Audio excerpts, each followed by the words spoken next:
ঢাকার প্রধান সড়কগুলোতে যানজট ও সড়ক দুর্ঘটনা কমাতে ব্যাটারি চালিত অটোরিকশা চলাচল নিষিদ্ধের নীতিগত সিদ্ধান্ত নিয়েছে সরকার। সংশ্লিষ্ট কর্তৃপক্ষ জানিয়েছে, খুব শীঘ্রই ঢাকা মেট্রোপলিটন পুলিশ, ডিএমপি এবং সিটি কর্পোরেশনের যৌথ অভিযানে রাজধানীর প্রধান সড়কগুলো থেকে এসব যান সরিয়ে দেওয়ার কার্যক্রম জোরদার করা হবে। ডিএমপি সূত্রে জানা গেছে, সরকারের আনুষ্ঠানিক নির্দেশনা পাওয়ার পর এ বিষয়ে গণবিজ্ঞপ্তি জারি করা হবে এবং এরপর থেকেই কঠোরভাবে আইন প্রয়োগ শুরু হবে। একই সঙ্গে ফিটনেসবিহীন যানবাহনের বিরুদ্ধেও অভিযান পরিচালনা করা হবে।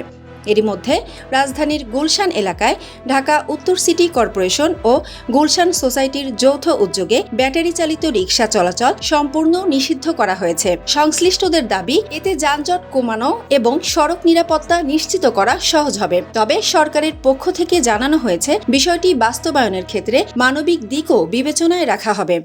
ডাইল ভাত না থাকে, গরিবের পেটে ভাত না থাকে, তাহলে এই গরিব কোনো দিক চাইবো না। গরিবে চাইবো কি, যেদিকে ডাইল ভাত আছে দেয় সরকার ডাইল ভাত দিব, তাদের সরকার বাদ দিবে ফেড়ে, এই সরকারে চাইবো। ওদেরকে বাধ্য করা হয়, ওনারা রিক্সা ধরে। আর আমাদেরও দোষ আছে কেমন, আমরা রং সাইডে চালাই বেশি, আমরা রং বুঝি। আমরা এমন বাঙালি, দুধের লগে পানি মিলিয়া দুধ বিক্রি করি, যেমন পানি ঘোলা পানি আরো ঘোলাই, সেই বাঙালি আমরা ভালো জিনিস পছন্দ করি না। আপনি একটা ভালো জিনিস করতে যান, ভালো জিনিস খারাপ হবে বেশি। আজকে দেখেন, রিক্সা কমাইতে হলে পদ্ধতি আরো নিতে হবে। পদ্ধতি এমন নিতে হবে, যেটি রিক্সার গ্যারেজ নতুন তৈরি হয় ওটি বন্ধ করতে হবে, রিক্সার পার্টস কমাইতে হবে, এবং কি আপনার যেসব গ্যারেজ আছে নতুন আনকমন গ্যারেজ হয়েছে, কারেন্টের লাইন অবৈধ চলে ওটি কাটতে হবে, তাহলে যা রিক্সা কমবে। অটো চালাচ্ছি, এখন যদি অটো বন্ধ করে দেয়, আমি হয়তো কৃষি খামারে এসব কাজ করতে পারি না। আমি বাধ্যতা হয়তো অন্যায়ের পথে চলতে হবে, বা চুরি ডাকাতি বা ছিনতাই এরকম করতেই হবে। তাছাড়া তো আমি তো একটা কোনো চাকরি পাবো না। সরকার যে একটা ব্যবস্থা করে দেবে কাজের, এই ব্যবস্থাটা তো করবো না।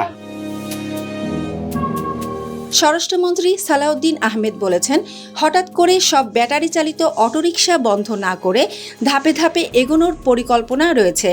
চালকদের জীবিকার বিষয়টি মাথায় রেখে শহরের বাইরের এলাকায় স্থানান্তর কিংবা পুনর্বাসনের বিষয়েও সরকারের বিবেচনায় রয়েছে।